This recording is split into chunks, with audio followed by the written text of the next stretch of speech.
Hola, buenas noches a todos. Les habla Marta Cadavid desde la ciudad de Chicago para los que apenas comienzan a escuchar estas cápsulas de fraude al desnudo. Hoy vamos a seguir hablando sobre el lavado de activos. Entonces, ya hablamos acerca del ciclo de lavado de activos, ya definimos qué es el lavado de activos, hicimos también la comparación o la diferenciación entre el lavado de activos y el financiamiento del terrorismo. También hablamos de trata de personas, también tuvimos una sección de fraude al desnudo hablando sobre los delitos precedentes. Pero se nos olvidó una cosa súper importante y es hablar de la regulación tanto global como local. Entonces, por eso hoy yo les quiero hacer como un compendio sobre las regulaciones o normativas a nivel global y explicarles claramente por qué esto va en cascada hacia los países. Entonces, yo siempre utilizo un ejemplo muy práctico y es como cuando nosotros vivimos en un barrio muy bonito. Siempre quisimos comprar la casa en ese barrio muy bonito y resulta que en ese barrio tenemos un manual de convivencia o tenemos una acción comunal que nos ayuda como a regular las relaciones entre los vecinos, ¿ok? Entonces, vamos a pintar el frente de la casa cada año. Si tenemos estaciones, entonces en la estación de primavera y verano, pues vamos a sembrar plantas, vamos a cortar el césped. Si tenemos estaciones, entonces en invierno vamos a mantener las calles limpias. Es decir, hay como un manual de convivencia. Y todo el mundo vive feliz porque todo el mundo se respeta, todo el mundo cuida el barrio, las personas que trabajan en ese barrio son personas que actúan éticamente y pues el comercio se desarrolla fácilmente porque todo el mundo tiene como un estándar ético muy claro y pues son muy respetuosos, digámoslo así. En el mundo de los negocios y en este planeta llamado Tierra, también estamos como en un barrio. Entonces, el tema de lavado de activos y delitos económicos o delitos financieros ha sido un boom enorme porque la ilegalidad se empeña en destruir los negocios éticos. Entonces, hay diferentes pronunciamientos de instituciones globales que se han dado a la tarea de reunir personas, de reunir gobiernos y decir, aquí todos vamos a luchar contra los delitos económicos y bueno, y al que no le guste, pues es muy sencillo, lo bloqueamos. Entonces voy a empezar con mi pastelito por aquí, para que no se nos quede nada por fuera. El marco jurídico internacional más importante, digamos que es la base, son las convenciones de la ONU. En Viena, en el año 88, las convenciones de la ONU empezaron a hablar sobre el tráfico ilícito de estupefacientes y sustancias psicotrópicas. Esa es la primera convención. Para todos aquellos que están interesados en trabajar en la administración de riesgos o en delitos económicos, yo les sugiero que tomen nota o estudien estas convenciones para que tengan una idea de qué hablan. Entonces, la primera pronunciación de la ONU, de la Organización de Naciones Unidas, es contra el tráfico ilícito de estupefacientes y sustancias psicotrópicas, que fue suscrita en Viena en el año 1988. La segunda convención de la ONU relacionada con delitos económicos es el Convenio Internacional para la Represión y el Financiamiento al Terrorismo, aprobado este convenio por la Asamblea General de las Naciones Unidas en el año 99. La siguiente convención de las Naciones Unidas es contra la delincuencia organizada transnacional, suscrita en Palermo, Italia, en el año 2000. Y la última convención de la ONU es contra la corrupción, suscrita en Mérida en el 2013. Entonces aquí tenemos, digamos, como la base principal. Recuerden que las convenciones están por encima de las constituciones de los países, pero eso lo vamos a ver en un ratico más adelante y de por qué nosotros tenemos que adherirnos a estas convenciones internacionales. Adicionalmente, tenemos un marco jurídico también importante de algunos organismos multilaterales que han venido trabajando en este tema fuertemente. Está el Fondo Monetario Internacional, el Banco Mundial, el Banco Interamericano de Desarrollo, la Unión Europea, el Consejo de Europa, la Organización de Estados Americanos, la Comisión Interamericana contra el Abuso de Drogas, el Comité de Basilea, la OCDE, la Interpol y el Grupo Egmont. En una próxima cápsula de Radio del Desnudo vamos a hablar del Grupo Egmont y su importancia. Porque con el tema lavado de activos, este grupo es súper importante y de ahí es donde salen las unidades de inteligencia financiera o información financiera. Entonces, tenemos la ONU con unas convenciones y también tenemos los acuerdos de organismos multilaterales que también tienen unos pronunciamientos súper importantes y que de acuerdo a la industria estos pronunciamientos se tienen que seguir con el objetivo de proteger a la sociedad, a las empresas, a los negocios y a las personas contra los delitos económicos, el lavado de activos, el financiamiento al terrorismo y los delitos precedentes que ya también los explicamos en una sección anterior. Por allá en el año 1993-92, no me acuerdo muy bien, en París se reúne el G7, que en ese momento eran los 7 países con mayor peso a nivel mundial, y empiezan las discusiones con respecto a la lucha al lavado de activos y financiamiento al terrorismo. Ellos allí deciden que ya están cansados de que los negocios ilegales permeen la legitimidad de los negocios, están cansados de que la criminalidad siga rampante. Entonces, allí crean un grupo que se llama Grupo de Acción Financiera Internacional contra el lavado de activos y financiamiento del terrorismo. Este grupo, esta, digamos, institución global, en español se llama el GAFI, Grupo de Acción Financiera Internacional contra el Lavado de Activos. Y en inglés, la sigla es FATF, es FATF, que significa Financial Action Task Force. Entonces aquí ya tenemos, digamos que adición a las convenciones de la ONU, tenemos otro nivel. Entonces, ellos ¿qué dicen? Mire, creamos este grupo de acción financiera para que nos ayude a supervisar el progreso de los miembros en la aplicación de las medidas contra el lavado de activos y el financiamiento al terrorismo. ¿Y eso qué es? ¿Se acuerdan la historia del barrio? Pues como el G7 funciona como un barrio, ellos decidieron montar este grupo y decir, hey, vamos a ayudarle a otros países o nos vamos a ayudar nosotros mismos a implementar, a aplicar medidas contra el lavado de activos. La otra función del GAFI es analizar y presentar informes sobre las tendencias, técnicas y contramedidas del lavado de activos. Así que el GAFI, además de supervisar el progreso de los miembros o de los países a nivel global, también tiene que realizar estudios para presentar informes sobre la evolución del lavado de activos y financiamiento al terrorismo. Pero una de las funciones también que es súper importante es la promoción, es promover la aprobación y la aplicación de los estándares antilavados en todo el mundo. Entonces, en este grupo se crea el GAFI, ellos emiten algo que se llama las 40 recomendaciones del GAFI. Ese es el título, 40 recomendaciones. Y lo marco entre comillas, porque uno diría recomendaciones, pues entonces yo si quiero las adopto o no.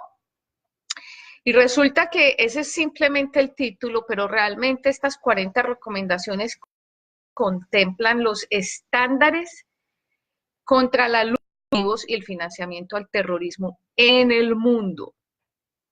Entonces, estas 40 recomendaciones están dirigidas muy al sector financiero, a los negocios del sector financiero, ya vamos a explicar un poquito.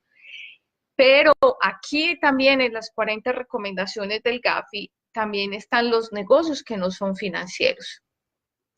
Entonces, recapitulemos para que no nos vamos a perder. Tenemos las convenciones de la ONU, tenemos los pronunciamientos de los organismos multilaterales y también tenemos el GAFI o el FATS con las 40 recomendaciones que se deben implementar. El enfoque de estas 40 recomendaciones es bien importante. ¿De qué hablan? Hablan de la ratificación y la ejecución de los instrumentos que la ONU ha determinado, de esas convenciones. Así que el GAFI dice, esas convenciones de la ONU que hablan sobre tráfico de estupefacientes, sobre financiamiento al terrorismo, sobre corrupción, criminalidad transnacional, esas la ratifican y las ratifican como convenios globales donde los países las tienen que adoptar. Adicionalmente, las 40 recomendaciones del GAFI tipifican los delitos que hacen parte del lavado de activos. Recuerden que en otra cápsula de fraude al desnudo hablamos que había más o menos entre 56 y 60 actividades criminales que son delitos precedentes o delitos fuentes del blanqueo de capitales y financiamiento al terrorismo. En esas 40 recomendaciones también se incluye la congelación y el decomiso de los bienes implicados en los delitos precedentes o el lavado de activos. Escuchen muy bien, decomiso y congelación. Ahora vamos a hablar un poquito más. Habla también del informe de transacciones sospechosas o el reporte de operaciones sospechosas, que es un reporte obligatorio que se tiene que hacer en las compañías cuando ellos detectan que una operación es sospechosa de lavado de activos. También en una cápsula en el futuro vamos a hablar de este tema porque es súper interesante. Las 40 recomendaciones del GAFI también hablan acerca de la cooperación internacional. Es decir, yo como país, ¿cómo le voy a ayudar a otro país en temas de prevención, detección e investigación de lavado de activos? Porque posiblemente yo en este país, aquí donde estoy, tengo una actividad que se está desarrollando y posiblemente alguien en otro país necesita la información que yo tengo. También tiene un enfoque, las 40 recomendaciones acerca del sistema alternativo de envío de dinero. Entonces tenemos el sistema financiero, que incluye todo el tema de seguros. Pero resulta que para mandar dinero yo no necesariamente necesito ir a un banco. Hoy vemos cómo la parte virtual reemplaza a las oficinas, vemos cómo las remitidoras de dinero yo mando el dinero aquí, lo están recibiendo en Singapur en un par de minutos. Entonces, también las 40 recomendaciones del GAFI habla acerca de ese sistema alternativo de envíos de dinero. También habla acerca de las transferencias. Y uno de los temas que me parece súper importante con este enfoque de las 40 recomendaciones del GAFI son las organizaciones no gubernamentales y las entidades sin ánimo de lucro. Recuerden que ya hemos hablado 2 veces de este tema. La primera vez fue la diferenciación entre el lavado de dinero y el financiamiento al terrorismo, donde yo les decía que las organizaciones criminales con tendencia terrorista o los terroristas tienen un target o buscan organizaciones no gubernamentales o fundaciones para hacer donaciones y para poder lavar ese dinero. O en su defecto, crean las organizaciones no gubernamentales o las entidades sin ánimo de lucro para poder lavar ese dinero. El dinero producto de las ganancias ilegales. Esa fue la primera vez. La segunda vez fue con la extra cápsula de fraude al desnudo que hice la semana pasada, creo que fue jueves o viernes, cuando hablamos del esquema de fraude y corrupción que fue descubierto por el FBI acá en Estados Unidos en el sistema educativo, donde un personaje apellido, me disculpan, se me olvidó el nombre del señor, se creó una fundación para recibir todos los dineros para poder alimentar su cadena de corrupción y así poder intervenir o ayudar a los estudiantes a que entraran a las universidades con dos sistemas. O uno era haciendo el examen, interviniendo en la nota, subiendo la calificación, o creando perfiles falsos sobre deportistas, estudiantes que fueran destacados de alto rendimiento para poder que entraran a estas instituciones que son como las instituciones de clase alta a nivel educativo. Entonces, esas ONG siguen estando ahí en la mira y es por eso que las 40 recomendaciones del Gafi siempre hace mucho énfasis en esto. Adicionalmente, en las 40 recomendaciones se está hablando de aquellas actividades que no son financieras. Entonces están los abogados, los contadores, están las casas de cambio, hay los casinos, también podemos hablar de eso en una fraude del desnudo en el futuro, donde no son corporaciones o entidades financieras, sino que son entidades que desarrollan otras actividades como la compraventa de vehículos, los casinos, las agencias de viaje, porque estos tipos de negocios manejan mucho efectivo y son también las entidades favoritas para los criminales para lavar sus actividades ilegales. Entonces, volvamos a recapitular, tenemos las convenciones de la ONU, tenemos los pronunciamientos de los organismos multilaterales, tenemos acá entonces las 40 recomendaciones del Gafi. Entonces digamos que esos 3 ítems, ese paquete de 3 cosas que suenan enormes y que eso tiene una complejidad grandísima, eso hace que el barrio funcione. ¿Por qué? Porque entonces, como esto viene del G7 y después del G20, del grupo de países potencias mundiales, entonces se decide que se tiene que implementar toda esa regulación global o esas recomendaciones globales en cada país. Y países que no quieran hacerlo, pues son países con los que no se puede comercializar, perdón. Entonces ahí tenemos casos como Norcorea o Corea del Norte, que es un país donde nadie puede comercializar, es totalmente independiente, es autónomo. También tenemos algunas situaciones con Irán, donde ellos no siguen este marco regulatorio internacional. Y ya hay muchos países que han avanzado cantidades alarmantes en la implementación de las 40 recomendaciones del Gafi. Entonces, en esa implementación es donde los países tienen que adoptar esas recomendaciones a través de los programas de antilavado de dinero y financiamiento al terrorismo. Yo con esto quiero hacer una conclusión bien importante y es que cuando yo empecé a trabajar en este tema hace como 10 años,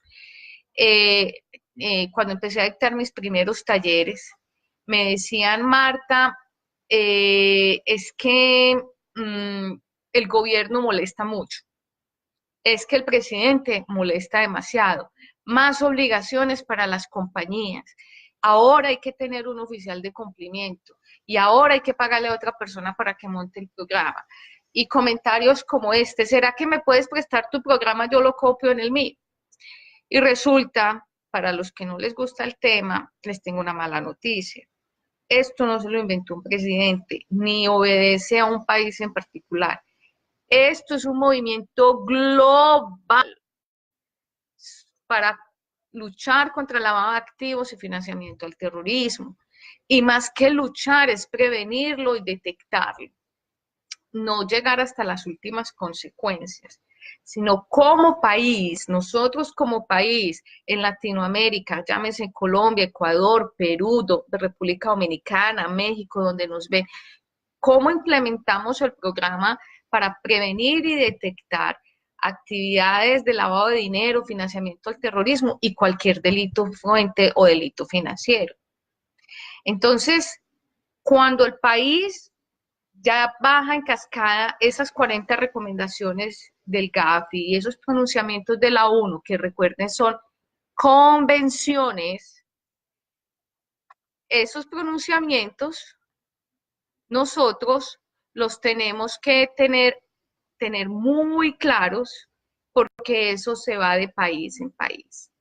Y ahí es donde nosotros tenemos que entender cómo funciona y saber tener claramente cuáles son las especificaciones del país. Muchas veces hay que cambiar la Constitución Nacional. Muchas veces hay que cambiar el Código de Policía.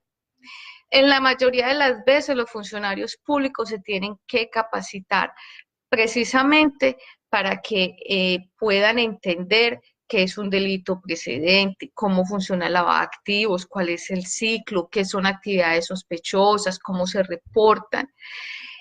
Ahora con el tema de elusión y evasión fiscal, cómo se maneja. O sea, si ese es el tema de impuestos, pues las administraciones de impuestos son las primeras llamadas a entender cómo funciona el lavado de activos.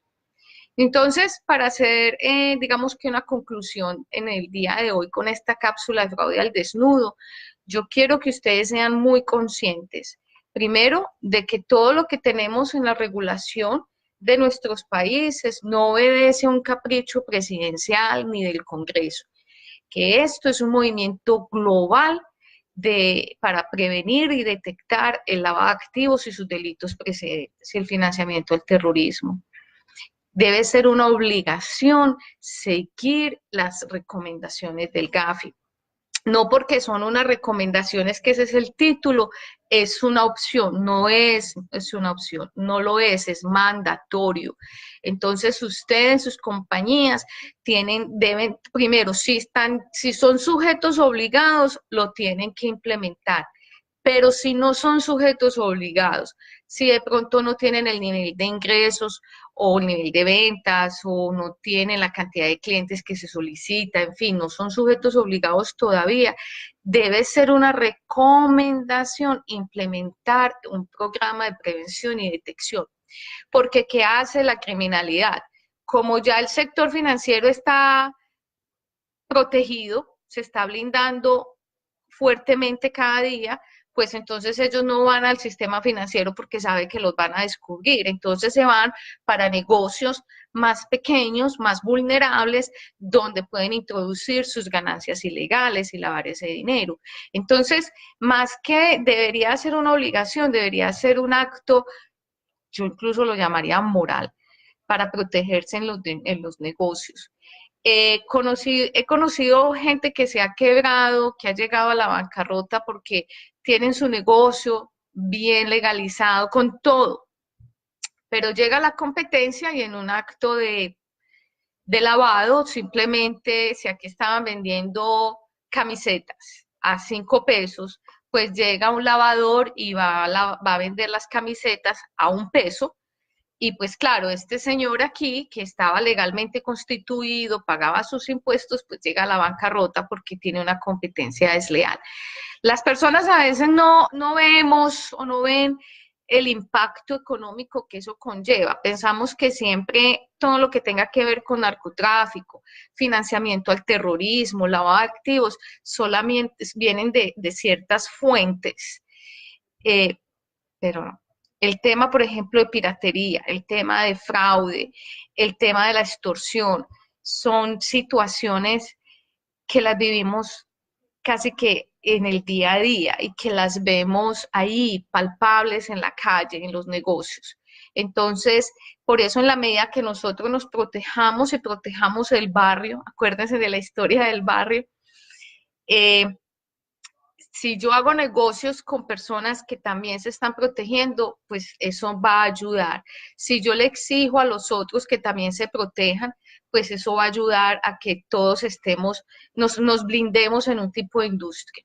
Entonces, yo hago un llamado a las personas que trabajamos en este medio, los que somos risk manager, los que trabajamos en compliance, los que tenemos la oportunidad de todos los días disfrutar este trabajo, es más que enseñar una normativa, es ser conscientes de que necesitamos prevención y detección y obviamente oportuna. O sea, no esperemos a que pasen las cosas para llorar sobre la leche derramada y mitigar riesgos cuando ya han pasado las tragedias y es muchísimo más costoso. Hoy estamos transmitiendo desde la página de Auditool. Muchas gracias a todos los que están acá con nosotros. Tenemos a Ramiro, a Saúl, a Sander, Félix, Félix Pedro, gracias por estar aquí. Él dice que estos temas en la parte contable son muy importantes para el desarrollo de la economía y la comunidad. Me habla por aquí del señor Fernando Mamani, que hablemos de Venezuela.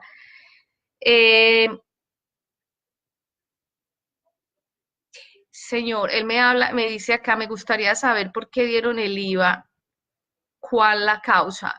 Si usted desea, me puede mandar la pregunta más específica y pues si yo no tengo la respuesta en este momento, la podemos buscar para la siguiente cápsula de fraude al desnudo. Yo quiero ser muy clara. Las personas que me conocen personalmente saben que yo no hablo ni de política ni de religión. Si la pregunta va con un tinte político, yo no la voy a responder. Yo simplemente hablo de la regulación global. Si tengo que estudiar la regulación local cuando voy a una conferencia o visitar a un cliente, lo hago porque es una obligación mía aprender del país, pero en ningún momento discuto políticas internas o situaciones que estén pasando en un país donde viva o donde estudie, a donde vaya, porque se vuelve un problema y es complejo. Así que si la pregunta es de tinte político, no la voy a responder, pero si es un tema de administración de riesgos, cuente conmigo, mándeme la pregunta. Bueno, y por la página, mi página personal está Beto Zamora, Abel, Grace Morales, gracias por estar aquí, José Luis, Cari, muchas gracias, Guillermo, Didier desde Costa Rica, gracias por estar aquí, Jorge Sandoval, Medardo, José Gisifredo, José Manuel, Benjamín, Gilberto, gracias, Mónica, Jimena Londoño, Alfredo, wow, tenemos un montón de gente. Acá con nosotros. Gracias María Lucía, Álvaro Basallo, muchas gracias por estar acá. María de Los Ángeles, muchas gracias también. Y Julio César de América Global TV, que nos sigue acá en estas cápsulas de fraude al desnudo. Bueno, me despido. Nos veremos en Bogotá dentro de un par de semanas. Feliz de estar allá con ustedes. Tenemos una acogida enorme con los dos cursos. Feliz porque el resultado ha sido maravilloso. Si se van a inscribir, háganlo rápido porque creo que ya incluso el curso de auditoría forense se nos pasó el límite. Estamos todavía cerquita del límite del curso de administración de riesgos de fraude bajo costo 2013.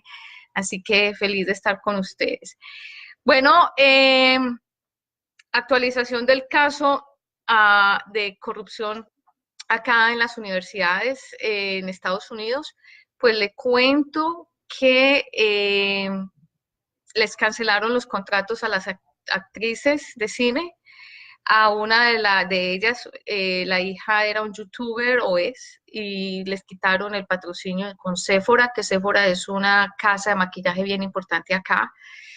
Están investigando 6 personas más que alcanzaron a pasar a la universidad y que están estudiando, pero entonces ahí van con el proceso.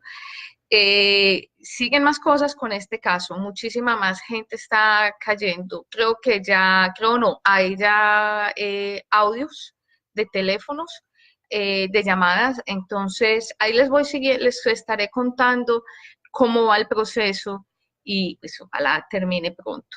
Ok, gracias a todos, bendiciones, estamos en contacto y nos vemos en una semana. Y si algo adicional pasa, pues aquí lo estaremos haciendo. Acá también tengo más información de que también todo este tema de administración de riesgos aplica para abogados, contadores, auditores.